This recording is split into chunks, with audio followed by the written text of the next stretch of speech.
So I think one of the biggest crimes in sports is how the NBA waits until like July to do the NBA season awards, just because it's based off of the regular season, but also at the point of actually announcing it, we are all basketballs deep into the next NBA offseason. We don't care about what happened, man. A lot of our teams have been eliminated, and we're just like, okay, what free agent are we going to get? Who are we going to get in the draft? Like, who's going to be our new coach? All that stuff, man. But don't you guys worry, because for today's video, I'm going to give you guys the 100% accurate, non-biased NBA awards, so you guys can sleep soundly at night knowing that, well, this guy's going to win it anyway, man. So yes, let's go ahead and get going on that. And obviously, it's just my predictions. I mean, it's not accurate, but it might be. I'm going to watch this video on my second channel, Extra Crispy, after the awards actually happens and see how accurate I actually was. Yo, what's going on, guys? Crispy Flakes here. So before we get going on the video, remember, guys, for every 100 likes this video gets, I will do one push-up in my next video. The last one got about 2,700 likes, which means 27 push-ups at the end of this video. And to be quite honest, man, I know the form, I've been working on it and stuff, but it's getting a little bit better in my opinion. The shirt's getting a little bit tighter. Hopefully, you know, it wasn't the extra large pizza I had the other night. I'm just joking. It was only a large. No, I'm just joking again, man. It was a medium. Actually, I make my own now with like flatbread. It's delicious, but I'm rambling, man. Let's go ahead and get going on these NBA player awards. And if you guys don't mind hitting that like and subscribe button, it would be greatly, greatly appreciated. So we are going to be handling the Coach of the Year, Most Improved Player, Sixth Man, Rookie of the Year, Defensive Player, and the MVP. Now, like I said earlier, man, these are my opinions, so don't get too salty about it in the comment section below. If you disagree, let me know why in the comments. Give me your picks, and I love reading the comments, and I find myself learning stuff from you guys. So, yeah, man, hopefully you guys don't get too upset about what I say here. But I think I did pretty good research, and I think I have some pretty good choices out here, man. Okay, so for the Coach of the Year, I'm going to be giving you guys my actual pick and then a runner-up. Coach of the Year, Tom Tibbs, man. Thibodeau is the Coach of the Year, 100%. This guy literally did the impossible, and that has changed the culture of the New York Knicks. This team has never been more competitive. This team has never just shown more heart out there. This team has never been more fun to watch than right now. And the fact of the matter is that a lot of the guys on the team are guys that were on the team last season. So to me, that just is the definition of coaching and really getting the most out of your players. I know Knicks fans are having a lot of fun right now. I'm happy for you guys. And it's going to be a team, especially if they have pretty good playoff success, that a superstar free agent might be like, hey, like, I want to be the guy over there now, man. I see what you guys are building. What can I add to this team? So, yeah, I think it's definitely a really good circumstance, man. Especially, you know, once Tibbs left the Bulls and I think he went to the Timberwolves, like, he had like some not so great years there, but he's come to the Knicks himself and actually pulled himself out of it and said, hey, I'm still a great coach. I'm still dominant. So he is my Coach of the Year. My runner-up is Monty Williams for the Phoenix Suns. You know, same circumstance as the New York Knicks, where it's just a team that needed a culture change and just needed to, you know, be coached up and play in a different way. And, you know, we saw like in the bubble last year, this team obviously had talent. Getting Chris Paul really helps too. But the Phoenix Suns, like the Knicks, have kind of been the laughing stock of the NBA for a while now. So just to see things turn around, I think a lot of that, you know, you give credit to the players, but also the coach also was a big part of that too, man. So Monty Williams is my runner-up.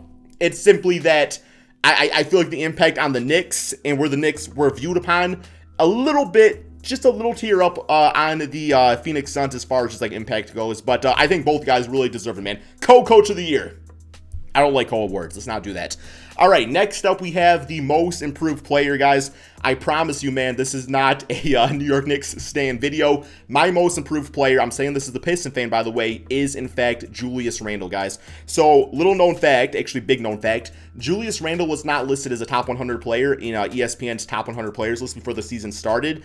And that's just ridiculous to even think about, because even last year, man, like, he put up decent numbers last year. Now, obviously, maybe he didn't play with as much heart, a little bit more of a ball stopper last year and stuff, but regardless, he still put up numbers where he should have been listed in the top 100 players. This year, he is averaging 24 points, 10 rebounds, and 6 assists per game, just winning games for the Knicks, being a leader out there, and it is looking like a guy that's going to give himself a pretty good size extension with the Knicks. I mean, he's already been a pretty good player throughout his career, but to me, being more improved sometimes goes beyond the stats. It's all about the mindset and how you affect other guys around you. And I don't think anybody's improved more on that than Julius Randle this season. My runner-up, in my opinion, man, Jeremy Grant. I know Christian Wood fans out there, Houston Rocket fans, are going to come at my neck about that one, but I do think it's Jeremy Grant. And actually, that's respect towards Christian Wood. I watched Wood last year on the Pistons after Andre Drummond was traded away. And he was putting up really good numbers. Like, he was putting up like 22 and 10. So he was already pretty damn good, man. Now, Jerami Grant came on this team after being a role player on the Denver Nuggets and I believe the OKC Thunder for a bit. I think he was actually on the Philadelphia 76ers like a long time ago. But regardless, like, he was putting up like 12 points, few rebounds, playing some decent defense. Came to Detroit on a $60 million deal and people were like, oh, that's a bad contract. And now it's looking like one of the steals of the NBA. So he is my runner-up. I just think Julius, getting his team to the playoffs and stuff, a little bit more impactful. Putting up numbers on a playoff team is different than putting up numbers on a tanking team, right, man? Alrighty.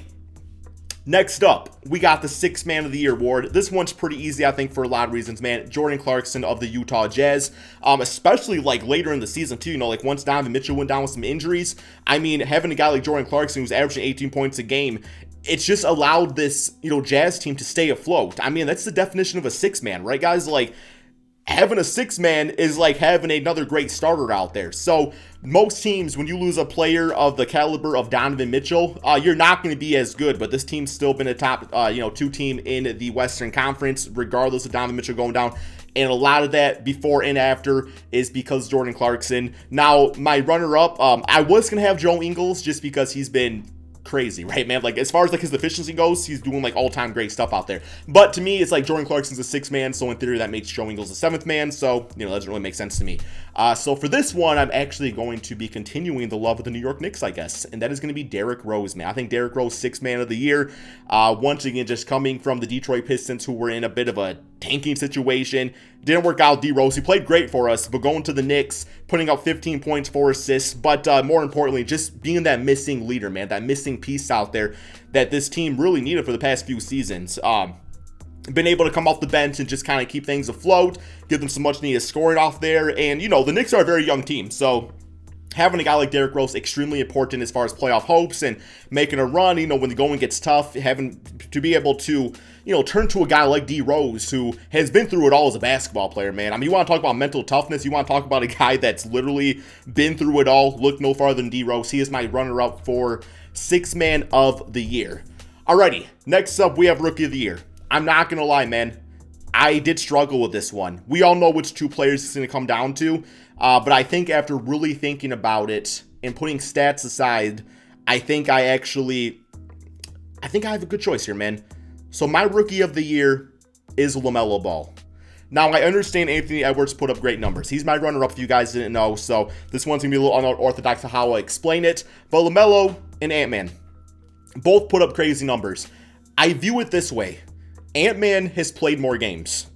He has played I think he's played like every game this season, right? And when he's out there, yes, he puts up the stats, but in his rookie season, which I wouldn't really expect him to do this, it's not really impacted the win-loss column. They were a bad team when he plays. And that's nothing against him. He's still putting up great numbers. I mean, that's more so looking upon like Karl-Anthony Towns and how valuable a guy like that can be to the team, although he hasn't really led them anywhere in his course of his career on the T-Wolves anyway. But regardless, we all know Cat's a great player, right? It's a lot of pressure to put on Ant-Man. Like, Ant-Man, his goal this season was to just prove that he was worth the top pick in the draft, right?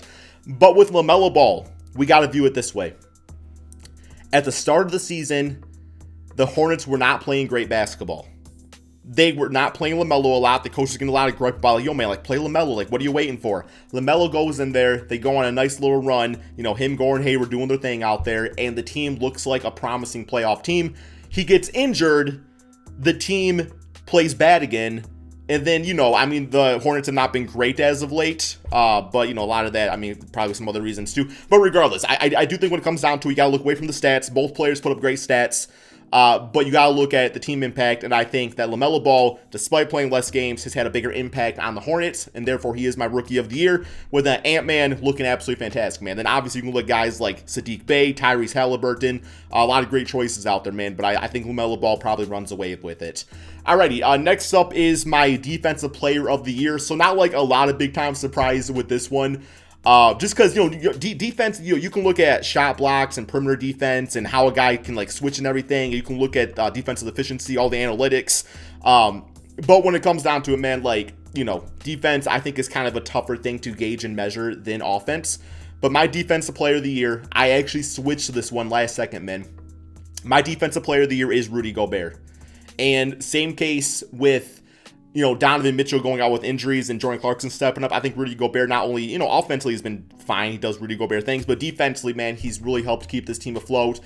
That last man standing right there. If your guy gets blown past on defense, it's just been a really good team effort, but a lot of that starts with having the best defensive player out there in Rudy Gobert. And not only that, man, but being like a 7-1 guy that can protect the paint, but also kind of like come out and like protect the perimeter with his long length and everything, use that length to his advantage, being able to block the perimeter shots. It's a beautiful thing to watch. Now, a lot of you guys might be able to guess my runner-up. It's Ben Simmons. Ben Simmons, 6'10 point guard that can guard all 5 positions, one of the quickest players in the NBA. Love what he brings defensively. If Ben Simmons wins Defensive Player of the Year, you won't see me being upset about it, but I think those are my 2 clear-cut choices. Now, there's some other guys out there that could obviously, steal some votes and stuff like that, but I think Rudy Gobert, Defensive Player, Ben Simmons, runner-up. Sounds good to me. Will not be upset if Ben Simmons wins it, though. I feel like it could really go either way. Like, as far as all these awards go, I think the either way award goes to Defensive Player of the Year, where either one of these guys can win it.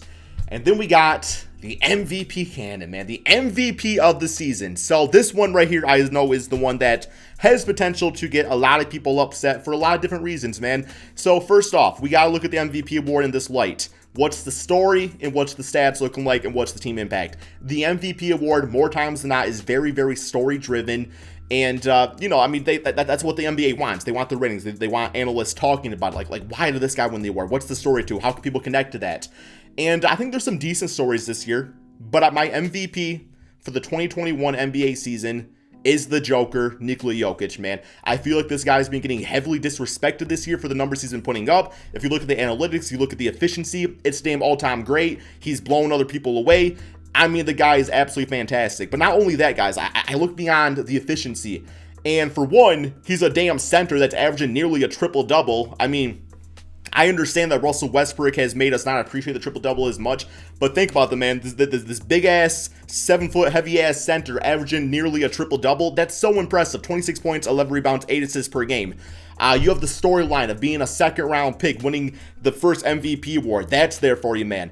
And just beyond that, I mean, we like guys that change our view of basketball and how it's played. And I think that is Nikola Jokic right now. He's completely changed the center position and how it's viewed and what's dominant as a center. And I think he's one of those guys that, man, give it, once he retires, we're going to look back and be like, damn, this guy was really, really good. Although by then we might just have 5, 8-foot players on the court that all shoot threes and stuff. I don't really know, man. And then my runner-up for the MVP award is Steph Curry. I recognize how great Steph Curry is, man. I recognize that he is the Golden State Warriors this season. Come the play-in tournament, come potentially playoffs, it's do or die with Steph Curry. The team is what Steph Curry is that night. So I think it's great. 32 points, 5 rebounds, 5 assists. The only reason I don't have him as it is because, I do understand the impact. I do understand they're even in the play-in because of him. But at the same time, I'm giving it to the guy with the better record. I'm giving it to the guy that lost Jamal Murray this season and still kept his team afloat. I recognize that the Warriors are without Klay Thompson. And if Steph Curry wouldn't win it, I would not be upset about it. I think those, in my opinion, are the 2 clear-cut guys. Now, if you would have asked about a month or 2 ago, I probably would have said Joel Embiid. But, Jokic was my number 1 already. And I think for me personally, Steph Curry has just passed Joel Embiid. Wouldn't be upset if Embiid was up there either, man. So really those 3 guys you could really talk about. And once again, Giannis is having a great season, but the story is not really there with him for him to really win it again. I think it's going to be a matter of voters' fatigue when it comes to him anyway, man. But yes, those are my award choices. I think they were decent. Maybe you disagree, which is completely fine, man. The chances of me, having awards that 100% of you guys agree with is like 0%. But hopefully you guys respect my choices. And, please don't leave a dislike because you disagree, man. That's what basketball's all about, is arguments. So let me know in the comment section below, and I'll read your comment. Thank you all so much for watching. I'm going to go ahead and do my 27 push-ups now. Okay, guys, so one of the running trends here since I've been doing this is to just do your best and forget the rest. I will say every day in the comment section below, there's people, talking about the form, saying the form's not very good. But, what I'm doing here is not for the bodybuilders. It's not for the people that go to the gym every single day. It's for the people that just need that extra push, that extra motivation to just get up and, just put in a little bit of activity, right, man? So, for me personally, I don't really get too upset about form. I think it's all about consistency and building it up over time. Like, if I was doing the stuff perfectly from the beginning, chances are I wouldn't even be doing it in the first place, right? So for this video, man, for this portion, we got 27 to do. But I've been noticing as of late, man, one thing I do need to perfect in my form is my flaring elbows. When I do my push-ups, oftentimes my elbows go out like that. So I do think a big part of working out is modifying and, you know, really just being able to work on that form and make it better over time. So for today, guys, we're gonna be doing an incline push-up, and basically what it is it puts less pressure on your lower joint, so you're able to kind of perfect out that upper form a little bit more anyway. So yeah, guys, what you do is you go up to like a table like this, and really what I want to focus on here is keeping my elbows tucked in, because I can do it this way, then over time I should be able to go on the ground and kind of plank out and make my elbows kind of stay more aligned in. So two things I need to work on is the elbows being inside, but also arching my back a bit more like that. Normally when I do it, bro, I'm up like that, which is obviously going to put bad pressure on different joints within your body. So, you know, these could be viewed maybe as easier, but sometimes easier is smarter, man. So, you know, you personally, if you're watching this, if you're trying to do the push-ups with me and you're struggling with it, modify, man. There's nothing wrong with it. As long as you're working, man, you're putting in that real work, right? So here we go. I'm all out of breath now from talking, man. We got 27. So I'm gonna be doing these slow. I might speed up the video so you guys don't gotta watch me 5 minutes of huffing puffing over here. But I wanna try to perfect these and make these absolutely perfect. So, plus I can watch myself on the camera too. So here we go, elbows in. Hopefully this is gonna be looking a little bit better. What we got? 1, 2, 3, 4, 5, 6, 7, 8, 9, 10. Okay, I got 17 more to go. I will say I can definitely feel it working a bit better. It kind of hurts my hands a little bit, like pushing up against the table, but it's better than cracking my wrist doing improper form. So, all right, let's do 10 more. All right, gotta get my body positioned correctly. Arch back. Here we go.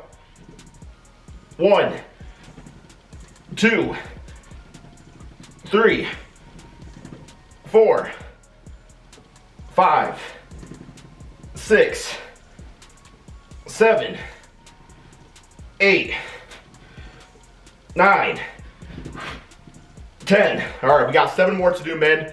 One thing I am noticing is that I definitely feel it more, which is a good thing, right? It might appear to be easier, but I actually feel it more, which is the more important thing. So 7 more of those. This might be the move until I really strengthen my body a little bit more and hopefully lose a little bit of weight too. But all right, last 7. Let's perfect these ones. Arch back a little, not arch back, that's arch back. We want to plank kind of. All right, here we go, man. 1, 2, 3, 4, 5, 6, 7, man. Okay. Whew. Thank you all so much for watching, guys. Not saying those were perfect either, but they felt better than my initial push-ups I've been doing. So that's all we got. Thank you all so much for watching. Peace out.